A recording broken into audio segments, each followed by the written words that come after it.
Hey guys, it's Jill. Jen and I wanted to give you a heads up about the content on today's episode. It may be triggering for more sensitive audiences. Refer to the show notes for more specifics.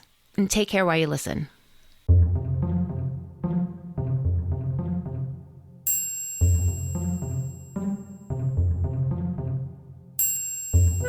On this episode of Common Mystics, we relate the tale of a mid-century crime spree reportedly fueled by revenge. But what the spirits are telling us is far more sinister. I'm Jennifer James. I'm Jill Stanley. We're psychics. We're sisters. We are common mystics. We find extraordinary stories in ordinary places. And today's story comes to you from Van Wert, Ohio. Jen, this is the last story from our Savannah road trip. Yeah, it is. Well done. Well done. This is a heavy story. This is a very heavy story. So please check out our trigger warnings on our show notes because this one's tough, but we're going to do our best to make it entertaining and give voice thoughtful, to the voiceless. And be respectful to the people this story is ultimately about. So Jennifer. Yes, Jill. Please remind our listeners of our intention as we're returning to the Midwest from Savannah. Our intention was, as it always is, to find a verifiable story previously unknown to us that allows us to give voice to the voiceless. That's right.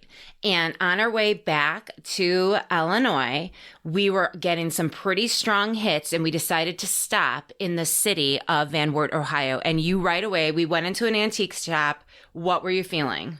I was feeling an overwhelming sense of World War II. World War II images kept coming into my mind. What about you? I was getting the impression of being under fire, like definitely like someone was firing at me, but it didn't feel like in a war capacity, but I was like, well, that checks out because she's feeling war. Mm-hmm, mm-hmm.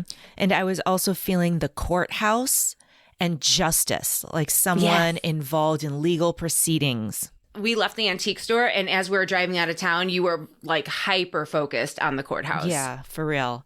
I was feeling the church and it felt like I was newly brought to the church. I felt like a religious convert, if that makes sense. Interesting. And you, again, were very mid-century. You kept bringing up grandma and grandpa connections, which is really cute, by the way. They'll come back. We'll explain why that's adorable. But you were feeling connections to grandma and grandpa. I was feeling a community. It was a community vibe. Like everyone was feeling the same thing. And in this case, it was a feeling of being mournful, but also like hypersensitive, they're nervous, but they're also really, really sad. It just felt like tragic. Like a tragic community feeling. Mm-hmm. They felt like they were, you know how like cops say be on the lookout? Yeah. That's how it felt. Like everyone was a part of like a neighborhood watch. You know what I mean? Like everyone's like, oh man, they're looking out for something. Wow. Well, that would totally make sense. So these were all the impressions we were picking up in Van Wert. Can you tell me a little bit about Van Wert? Yeah, absolutely. Van Wert is a city and the county seat of Van Wert County, Ohio. It's about 77 miles west of Toledo and 34 miles east of Fort Wayne, Indiana. And Van Wert is located in the northwest section of the state. Mm-hmm. It was also, interestingly, the home to the first county library in the entire United States. That's pretty cool. That is pretty cool. So it's known for that. In 2010, the census noted a population of a little over 10,000. Mm-hmm. And fun fact, that Van Wert is known for its peonies. You know the flower? Yes, I love the flower. It's a center of peony cultivation. And actually, Van Wert has hosted the annual Van Wert Peony Festival on and off since 1902. How adorable is that? That is super cute. I love that. The town itself is super cute. The old homes. It seems like they're well kept up, almost like Victorian mansions kind of vibe, right? Yeah, like they honor their history. Super cute, super well kept. It is really a little jewel. It really is. Can you tell me about our research and how this is relevant? Well, we started with our hits and we did a little research about what was happening near Van Wert in and around Van Wert, Ohio around 1950, right? That's correct. You would actually find a very significant event that occurred in 1948. No, you guys, listen, we were not happy about this story. Jennifer and I kicked it around back and forth and we're like, we got to do what we got to do. But please, it's just take care while you listen because it is rough. So according to SenecaCountyOhio.org, in July 1948, 2 former prisoners of Mansfield Reformatory, which is a prison. It is the prison featured in Shawshank Redemption. Oh, is that right? Yeah, isn't that cool? Featured in meaning? The actual production, yeah. Okay. And Mansfield Reformatory is located in Mansfield, Ohio, about 65 miles northeast of Columbus, Ohio. And the 2 former prisoners were Robert Merle Daniels, age 24, from Columbus, Ohio, and John Coulter West, 22, from Parkersburg, West Virginia. And they would team up and commit one of the more horrendous crime sprees in Ohio state history, resulting in the deaths of 6 innocent lives. And ultimately, Jill, their journey would take them to Van Wert, Ohio. So, how did these 2 meet? How did they get together? Tell me everything. Well, according to ghostwalks.com, Daniels and West were cellmates. So they were kind of roommates at the prison at Mansfield. And they developed a quick friendship. So they would get along right away. And apparently, Daniels looked out for West like he was like his big brother figure. Well, I was going to ask you, since you researched this story, could you tell me a little bit about like Robert Daniels? I know that he was convicted of unarmed robbery in the 40s, and that's why he was at Mansfield. But what was his home life like? What was he like? His parents were dysfunctional AF. There wasn't a lot of opportunities for him to make a living. So he turned to a life of crime. He wasn't that good at it because he got arrested right away and was sent to prison for 25 years. But he knew how to play the system. He was intelligent. He had reportedly an above average IQ. And so he knew how to impress the parole board. So he had a great work ethic. He was friendly. He stayed out of trouble and he kept his head down. And because of that, ironically enough, he was released in only 4 years for good behavior. Interesting. You also have here that he was reportedly a psychopath or had a psychopathic personality. You know, it seems like those 2 things would be in conflict with one another, but it's not. Because I'll tell you, most notable sociopaths or psychopaths, and I use the words interchangeably, they're really intelligent and they know how to blend in to a community in a very specific way to get the results they're looking for. So yes, a lot of people felt chilled in his presence. It felt like he was projecting more than he was actually experiencing. And that left people in hindsight with like, wow, this guy must have been a sociopath. So tell me just a little bit, since we're talking about Daniels being a psychopath or a sociopath, and again, we're using those terms interchangeably, what are some personality traits and behaviors associated with that particular diagnosis?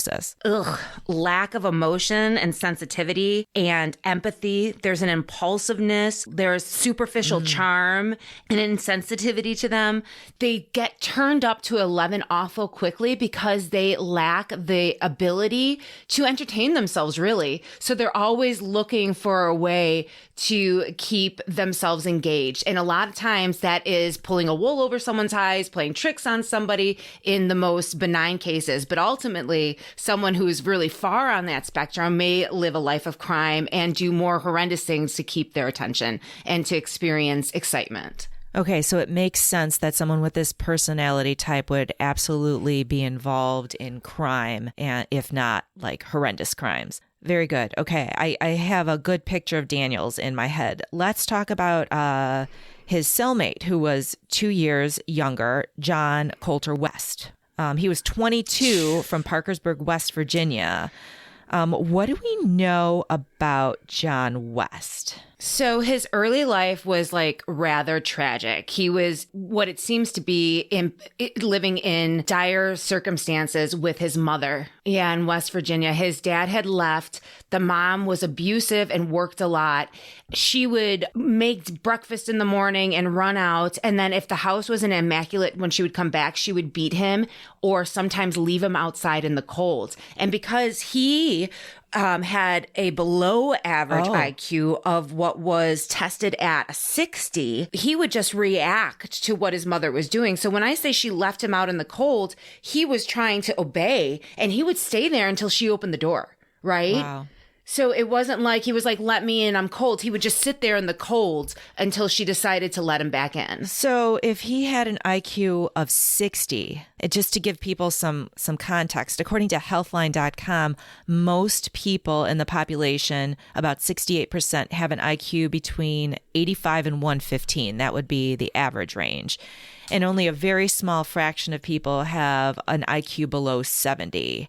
Or a very high IQ above 130. And so for him, having an IQ of 60 would make him stand out, I should say, as someone with a cognitive disability. I know that you work in the educational fields, like that's your day job. Is the type of testing, like IQ testing, how would you use those results of someone getting their IQ test done?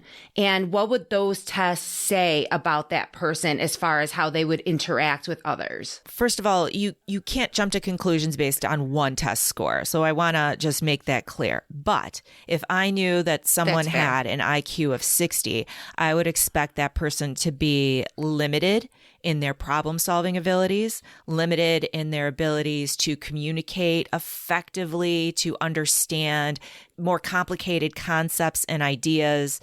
Someone with a 60 IQ would probably be very impressionable, easy to fool, and often, but not always, impulsive and not understanding consequences. Not fully understanding consequences and the nuance of consequences. So again, we don't have a complete psychological profile of West, but generally speaking, if someone has an IQ of 60, I would expect them to be limited. Okay. So from my understanding, Daniels was paroled first, and then and West was still in prison and sad because his friend, his protector, had left and he was paroled. And so when Daniels told West, I'm leaving, I'm getting paroled, be happy for me, West was distraught. And so Daniels says, look, when you have the opportunity to get out, you contact me and we'll get together again. And he gave West instructions on how he got out. Just be good, be a hard worker, keep your nose clean, and that's how you make it out of here. And that's exactly what West did. So a couple months later, he too was released. Interesting. Tell me, why was West in prison to begin with? He was arrested for stealing tires. He was stealing tires and selling them to make money. There are some conflicting stories that it was Grand larceny is what it says here. Right. But it was either he was selling the tires from a car or was getting the entire car and selling the tires. Either way, he was supposed to be in prison a lot longer than he served. So he served just 1 year and like Daniels was released for good behavior. Correct. Thank you for setting that up. I feel like I know these people a little bit better and can understand what they're about to do. Tell me about it. So according to SenecaCountyOhio.org, the night that West was paroled, he called Daniels. Just like you said, Daniels told him to. He was on his way back to West Virginia where he lived. Right. He really didn't have anything for him in West Virginia, right? So I from the research that I did intuitively, I felt like he was really reaching out and being like, hey, can I spend time with you? Because he didn't want to go home. He really didn't have anything there. And what did Daniels' family think about their son's involvement or friendship with West? It's so bizarre because Daniels, who was reportedly a sociopath, their family was like, oh, stay away from him. Isn't that interesting? He's not right. Yeah, his dad said, keep away from that boy. So they did not want him to spend time with West at all. No, ma'am. Wow. No, Interesting. sir. Because in my mind, it would have been Daniels who would kind of be controlling West. Mm-hmm. Interesting. But what did Daniel say when his dad was like, stay away from that boy?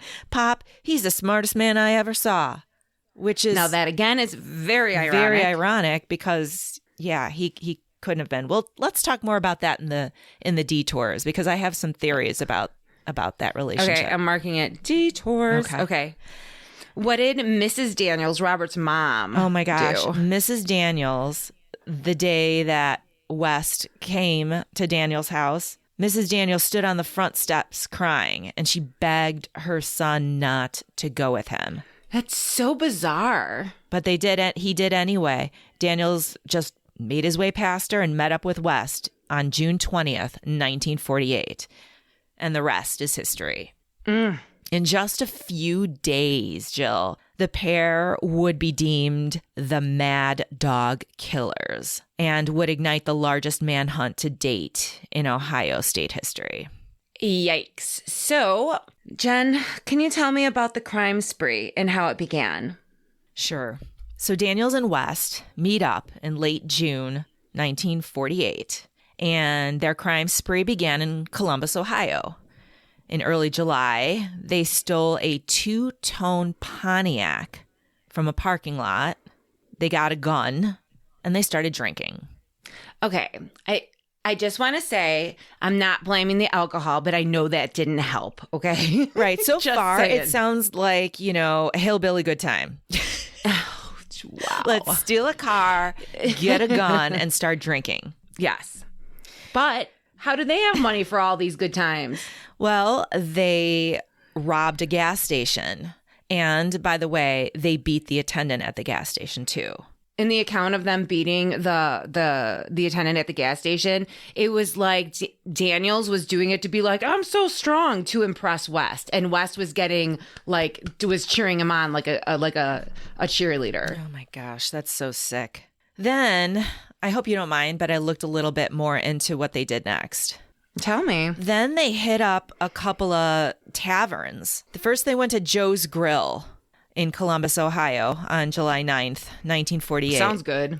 I would go to Joe's. They walked into Joe's Grill and they were kind of brandishing their guns, and the customers saw their guns and they started escaping through the back door. Mm-hmm. West was firing his .45. He was just shooting up the place, but he didn't hit anybody at Joe's Grill. Thank God. Yeah. So people fled and they cleaned out the safe and the cash register. And then they went to the next place. The next place was Earl Ambrose's Tavern. This time they entered through the back door and they announced that they were there to rob the place. So imagine they go in the back door and they yell, "This is a robbery." That sucks. You're just, okay, let's just pretend like you just got off of work and you're just going for a beer and then these two come in. I would be so pissed. No kidding. So Earl Ambrose, the owner, attempted to flee. So he ran out. But before he could, he was shot in the back 3 times and killed instantly on the scene. That totally sucks. A woman was also shot in the abdomen, but she would end up surviving. In all, they would get away with $8,000 from their hits. That's a lot. Mm-hmm. Luckily, there was a bystander who noticed the two-tone Pontiac that they were driving, took down the license plate number, and gave it to the police. Nice. Mm-hmm. So now the city of Columbus, they are on high alert. They're like, we got some robbers going on, just shooting up the place, murder. Acting a fool. And murder. And they murder. Killed Ambrose. Ambrose. Poor Ambrose. I know. And he was just fleeing. I know. That's what I sucks. know. It's like you didn't have to kill him. You could have just took the money. Okay. So now Columbus is all up in arms. What do the boys do? Well, they leave because things are hot in Columbus. So they make their way to the Detroit area. It's true. They spend a lot of their time picking up girls, drinking, and doing small robberies to support their crime spree. They traveled a lot. They went to Indianapolis, Indiana, St. Louis, Missouri, and Nashville, Tennessee. But then they returned to the Columbus, Ohio area. Why in the actual F would they go back to like the nucleus of their crime spree? Okay, so this is super interesting. They decided on a plan whereby they would get revenge on the guards who mistreated them at Mansfield in their Mansfield, Ohio prison. Okay, just like randomly, they're like, we're drinking one night with girls, and they're like, you know what we should do? We should go back to Ohio, to Columbus, and get that guards that be hurting us. Is that what happened? As far as I know, yes. And they plan to return to Mansfield and kill several of the former guards, but they especially had it in for Willis Harris. Apparently, they made easy time of prison talking to each other about how they wanted to hurt Harris. Harris, poor Harris. What did Harris do? Apparently, he was mean to them, but I mean, really, was he that mean to them? I mean, are you supposed to be nice to the prisoners? I don't know. I mean, okay. I don't know. I don't know what Harris did, but they definitely had... They had it in for Willis Harris. Yes, for sure. Anyway, they wanted to kill Willis Harris, so they go back to the Columbus area and question. They need Excuse me. So they're just like, we're gonna kill that Harris and we're gonna go back to Ohio and we're gonna shoot him up.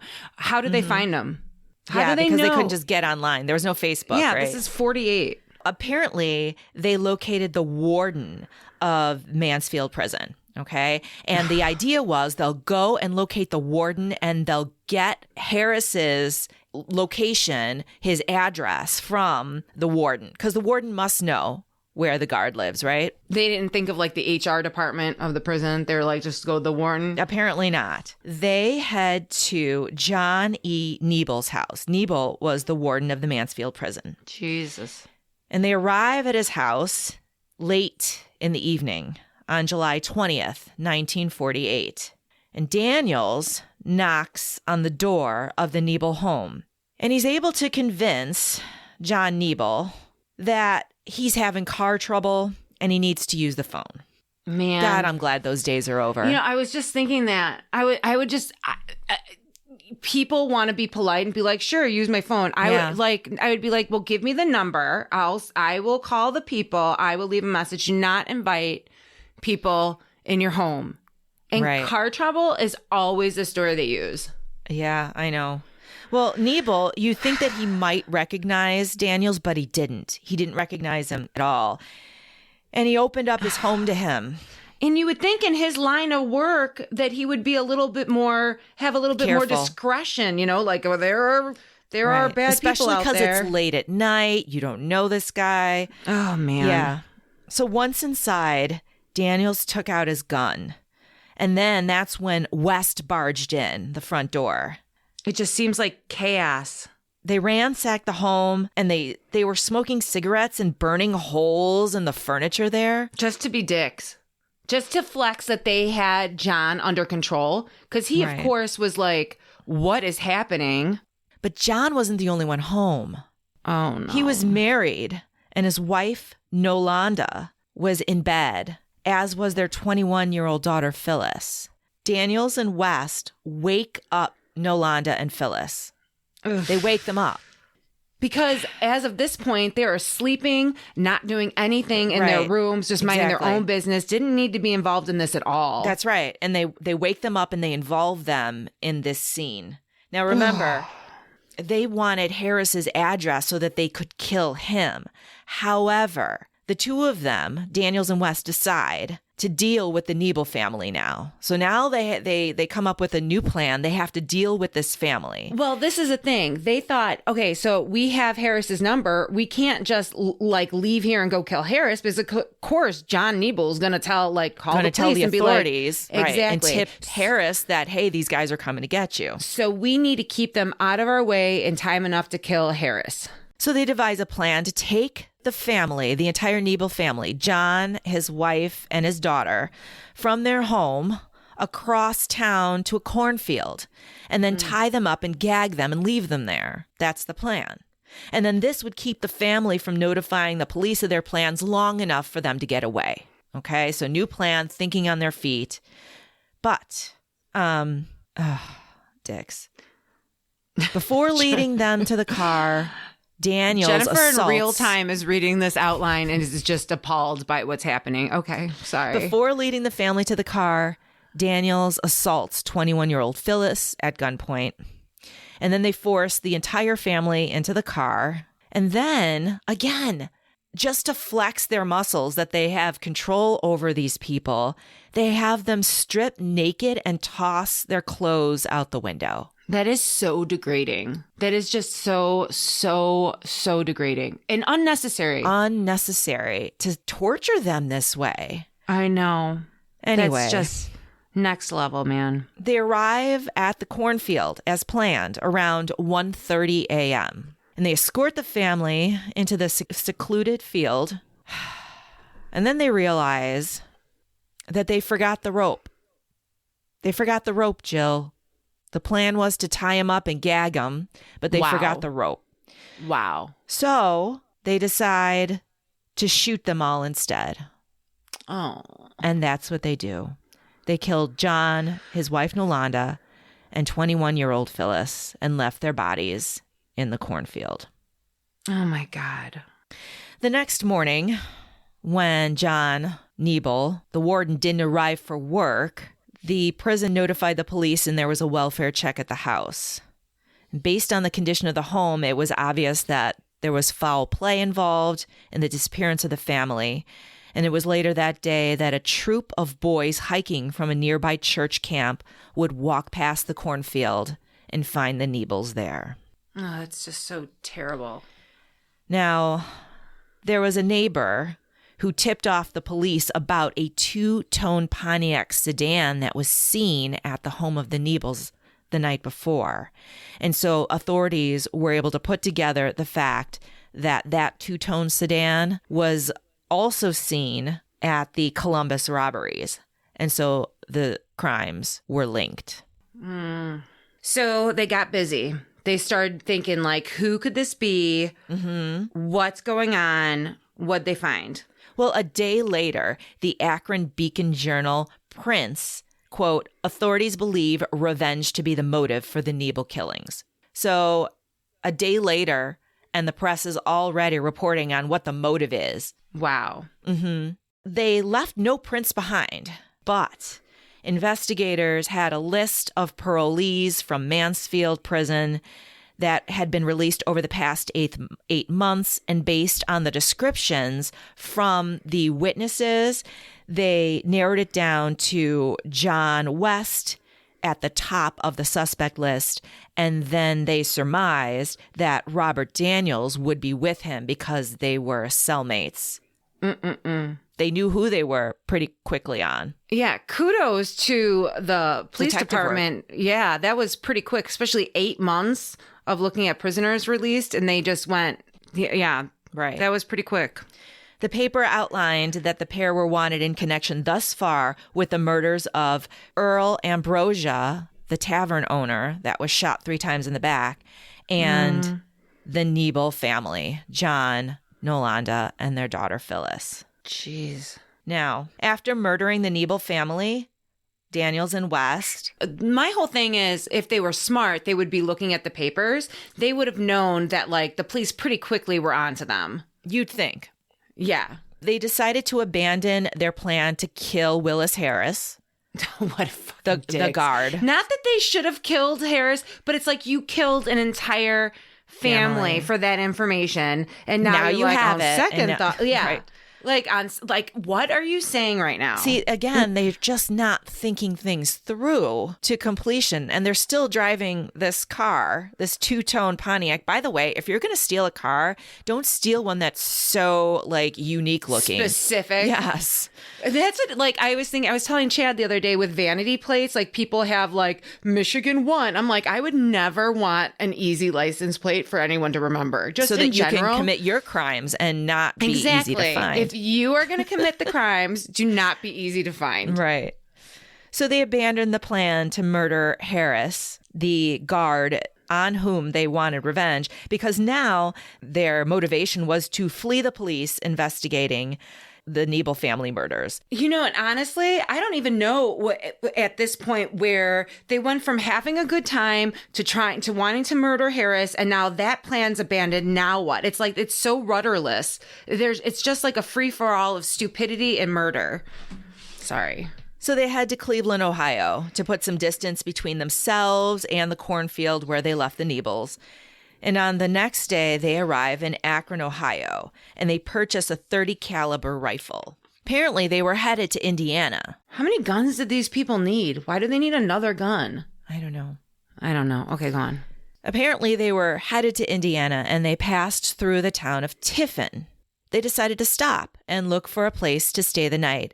They were looking for kind of a B&B situation. Like, they weren't looking for a big inn or a big hotel. They were looking I understand that. For like a little house where they take boarders for the night. Quaint, cute. Breakfast in the morning. Gotcha. There you go. So they stopped at Clarence Patterson's home on Market Street, but the Pattersons didn't have any spare rooms. But Mrs. Patterson called Mrs. Clyde Mittens. Cute. Mittens. Mrs. Clyde Mittens' tourist home on Market Street. And Miss Mitten had some vacancies. So that's where Daniels and West went. And they rented 2 rooms from Mrs. Mitten, although they only used one of the rooms. Which I don't think is any of our business, really. But why waste the money? I mean, it's not their money. I know, but they committed crimes to get it. That took some effort. Still, stupid. Yeah. So they rented 2 rooms. They should have just rented 1, but they slept until 5 that afternoon. So they slept late, and then they just had a grand old time, Jill. They were just enjoying. They were just enjoying the town of Tiffin. They walked. What is there to do in Tiffin? I've never heard of the place. Please tell me. Well, according to Daniels and West, if you're a murderer looking for a good time, you can have a nice restaurant dinner. And then after supper, they went to Hedges Boyer Park and attended a play. Nice. Yeah, it was called A Gay 90s Review. And it was I want to see that play. I really want to see that play. That is a great name for a play. A Gay 90s Review. Yes, I'm already drawn in. Already drawn in. It was an outdoor theater production, local theater production in a barn, starring the Tiffin Summer Players. Aww. There were over 100 people attending the play. See, that's a big deal in Tiffin. Yeah, it was.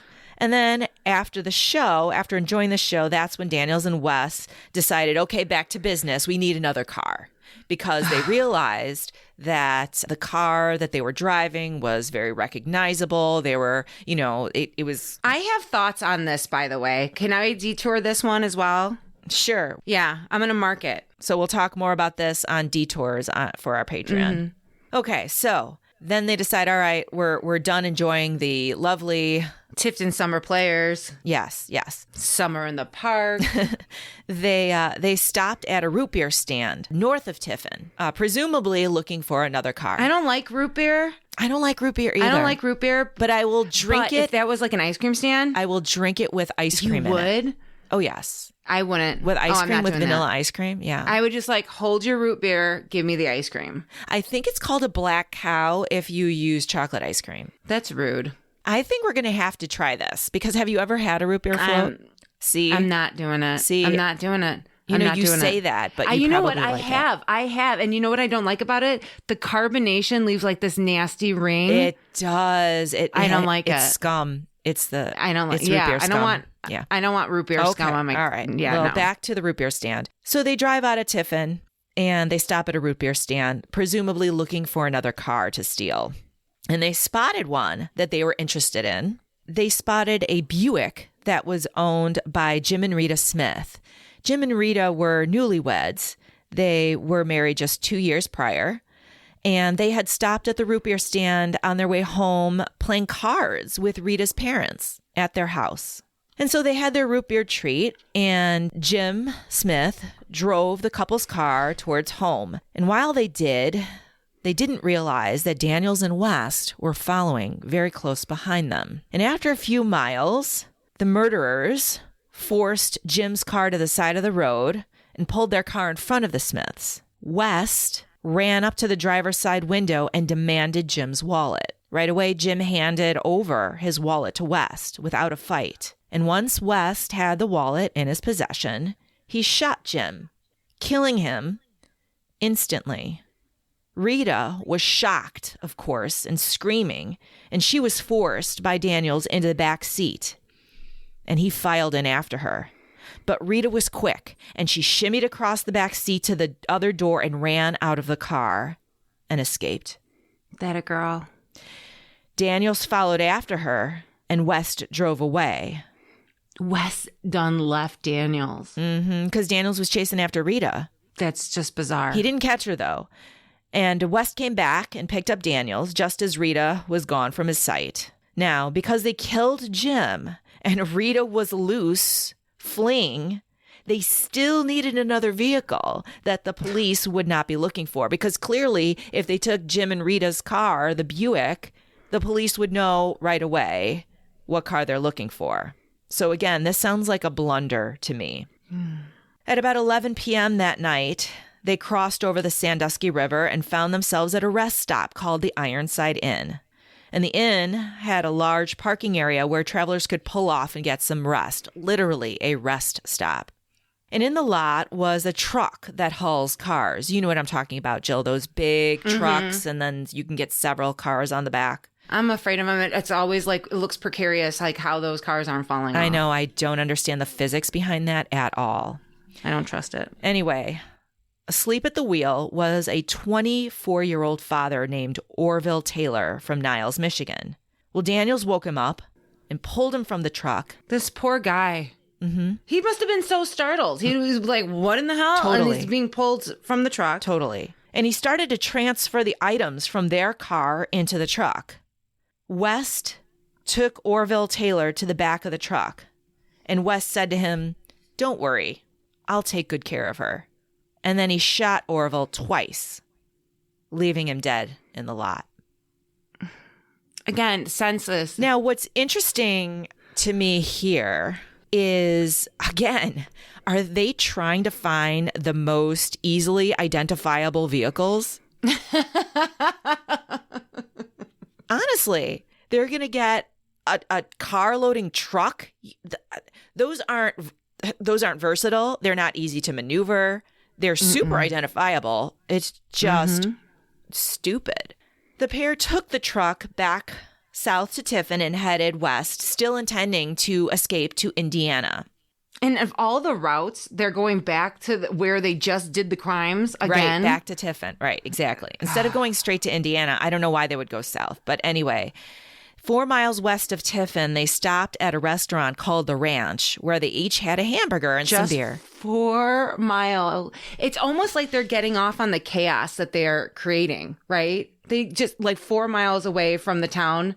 Right. Things must have been a buzz, people running around saying, "Hey, did you hear?" Right. It's like the killer going back to the crime.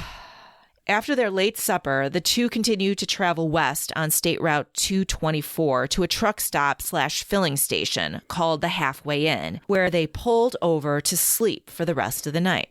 Meanwhile, police did find Jim Smith's car. You know, the newlywed. Yeah, the husband of Rita Smith.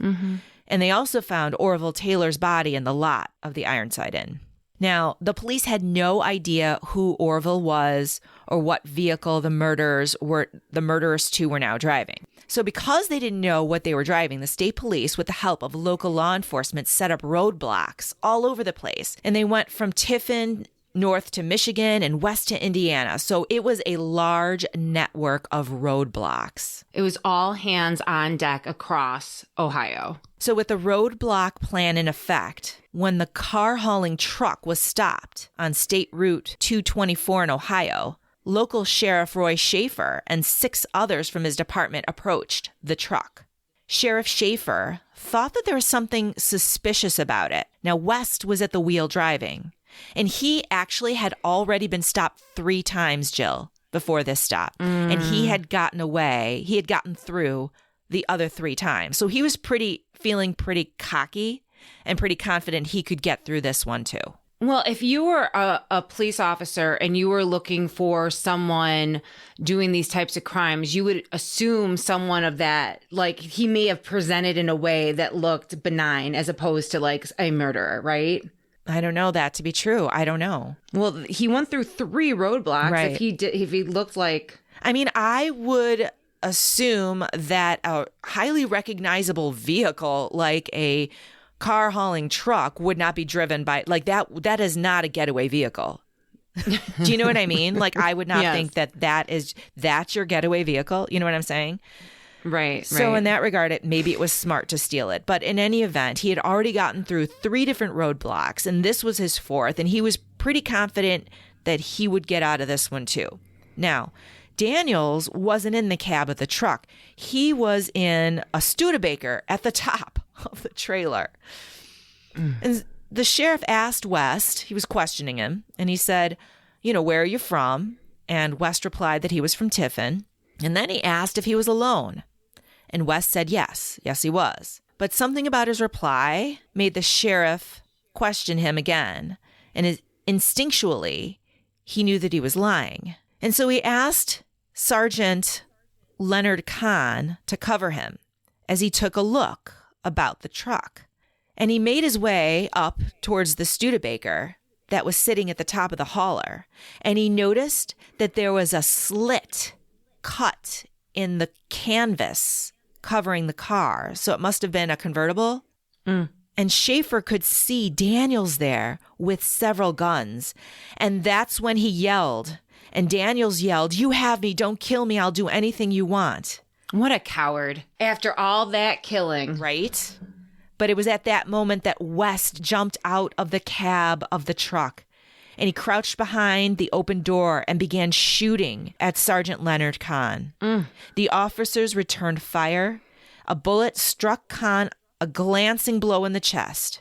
And as Kahn went down, he sprayed the cab of the truck with his machine gun, hitting West in the forehead. Jesus. West was taken to the hospital where he died around 11 a.m. Daniels was taken to the local jail. Can you imagine? Like, don't kill me, don't kill me. Like, fuck you. How many people did you just kill for no reason? Yeah. Not that he should be killed. It's just the response of such a coward. That's my point. Like, he's acting big and bad, like beating up the attendant to a bloody pulp just to be like, yeah, going back to Tiffin to see all like the chaos he caused. And then when he gets shooting the tavern owner in the back. It's just like, really? And then as soon as the cop made eyes on you, you're like, no, not me. Right. Hands up. Robert Daniels was wanted to stand trial in 3 different Ohio counties. However, authorities decided to send him to Richland County, where he would stand trial for the Nebel family murders, which makes sense. It makes sense, but then the other crimes he wouldn't have been tried for. Right. So that's kind of shitty. It's kind of shitty, whatever. but I could see how they would want to get the most bang for their buck. And here you have the Nebel family murders are 3 crimes in one. And so if you're going to prosecute, let's choose the one that he's going to get the greatest sentence for. So I get it. Daniels gave an interview, Jill, that was recorded. This is so bad. And you can find it on YouTube, right? So bad. It's chilling. Or he's being interviewed by the sheriff. Yeah. We can talk about this in the detours too, but what's chilling about it isn't necessarily what he says, but how he says it. It's his tone, right? Yes. It's his tone. Yes. It's that cocky. He's just such a son of a bitch. It's just disgusting. It is. It really is.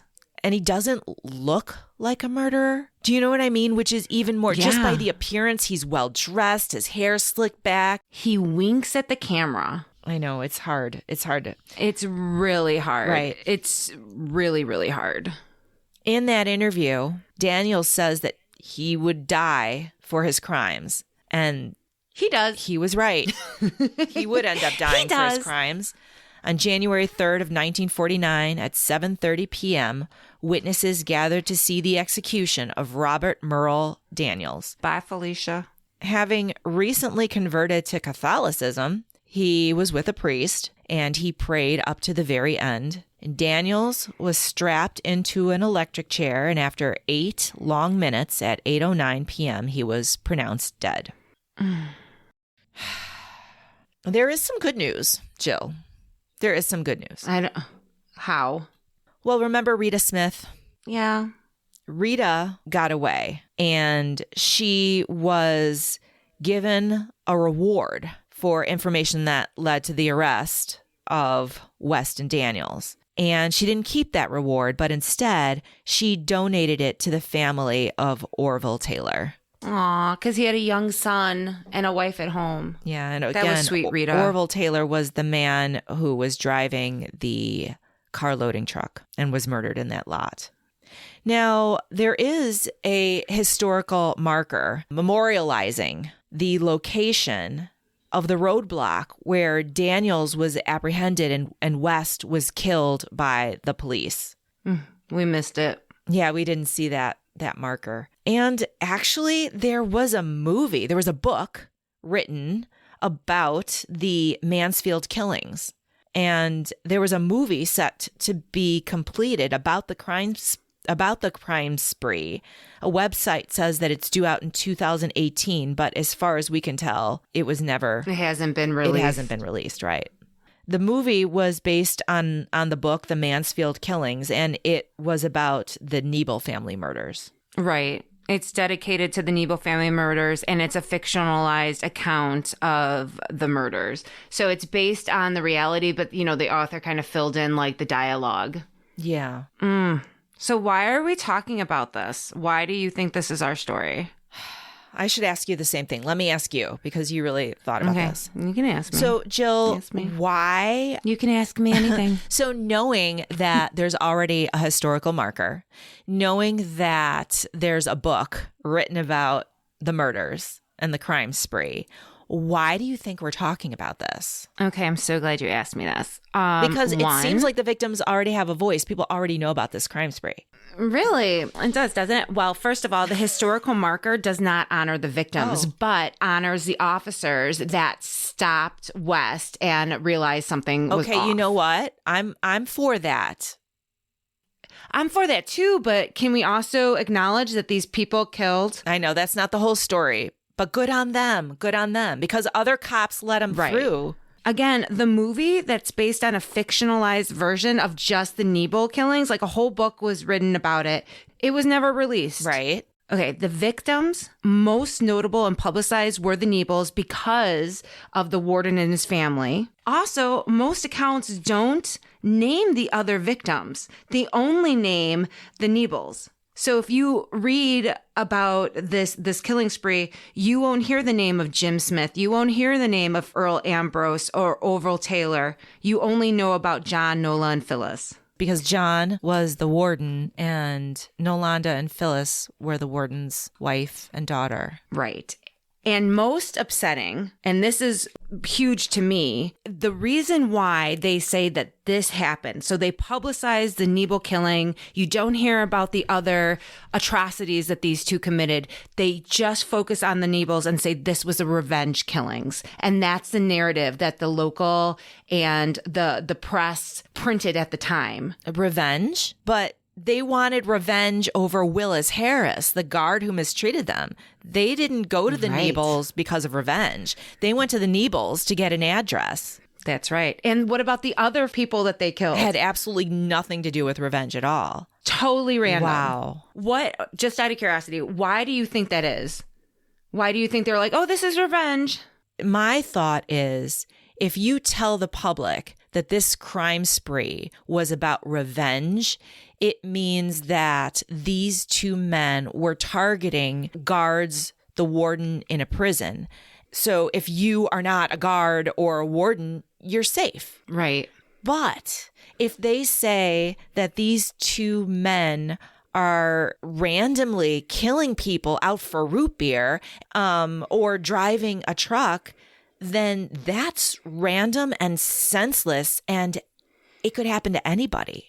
No, and not only that, these two men were in the community, going to plays, eating at a diner, sleeping at a different bread and breakfast, and going to one looking for vacancies. Could have been anybody. They were of exactly. It's like a tornado effect. You don't know why they choose who they chose. We don't know why they didn't kill anyone at the theater that night.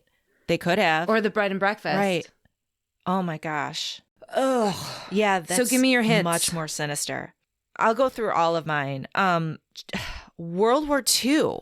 Jennifer. What? All these characters in this story, from Jim Smith to Earl Ambrose to the sheriff to West and Daniels themselves, have been drafted into World War II. They all fought in World War II. All of them. They were all vets. Wow. Courthouse. Daniels was taken to that courthouse. He wasn't. Yes. The courthouse where I was drawn to in Van Wert. He was at the Van Wert courthouse. Yes. Holy crap. The roadblock was right outside of Van Wert. So when local officials had taken him, they took him to the courthouse and they took him to jail. Wow. Yeah. Wow. You good? That whole mid-century feeling. Well, that's yeah. I mean, that's the 48. The time and place that I was getting. Tell me about your This hits. is the cutest thing. Oh, No. Tell me about Grandma and Grandpa, because this is the cutest thing on earth.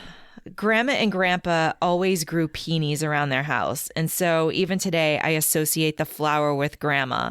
And so to find out that Van Wert is a center of peony, the peony festival and peony cultivation, I think I was picking up on that. I love it. And it's a breadcrumb to be like, this is where you're supposed to be. 100%. Your story's here. That's true. All right. You? Jeez. Under fire. I mean, hello. Right. They were under fire. Like, the community was under fire. They were under fire. Everyone's under fire. Religious convert at the end of his life. Daniel.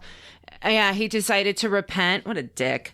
Community mourning and at risk. Need I say more? Be on the lookout. Oh my gosh. Right. Like you said, the whole community of Columbus, Ohio was on the lookout for these murderers. The whole state. This was supposed to be the largest manhunt in the state's history at the time. It even made the John Dillinger manhunt like pale in comparison. Wow. I mean, if you consider how many authorities were involved in that large-scale roadblock, that's mind-boggling. It's ridiculous. And tell me Jen, the roadblock. The roadblock was right outside of Van Wert. I just told you that. Sorry, I jumped the gun. You did. That was supposed to be I'm major sorry. like reveal. I know, So but that's the reveal at the courthouse. I revealed it at the courthouse part. I know. I'm That's sorry. okay. I'm sorry. Jennifer, What? in conclusion, this story is more terrifying than revenge. 100%. These were not revenge murders. These were senseless acts of violence. With unsophisticated murderers just running amok to entertain themselves is what we have here. And that's why it's so scary. And the press and the cops, I guess they wanted to paint it that way to present a narrative that made people feel safe, when in fact, no one was safe from these idiots. No one was safe. And this was indiscriminate. Yeah. It was just like, okay, we're on now. We're going to start killing now. Let's start killing. Unbelievable. It was like they started playing a game. I'm glad that we did this story, even though it was a hard one. I'm glad that we set the story straight. I'm glad that we said the names, the murdered. Can we say them again? Please, you have them there? Yep. In order: Earl Ambrose, John Niebel, Nolanda Niebel, Phyllis Niebel, Jim Smith, and Orville Taylor. So this episode is dedicated to you folks, and I'm so sorry. So meet us at Detours, because we want to get into the nitty gritty of what we think about these two morons and their killing spree. Also, please check us out on our website, commonmystics.net. Find us on Instagram, Facebook, and Twitter at Common Mystics Pod, and tune in and listen wherever you're listening to your favorite podcast. But hey, if you happen to be listening on Apple, please leave us a positive review so other people can find us. Please, please, please. It really helps. Also, tell your neighbors, tell your friends about us. We're growing and we're so excited, and we get so super stoked when we see our numbers go up. Thank you guys so much. Happy holidays. Thank you and good night. Good night.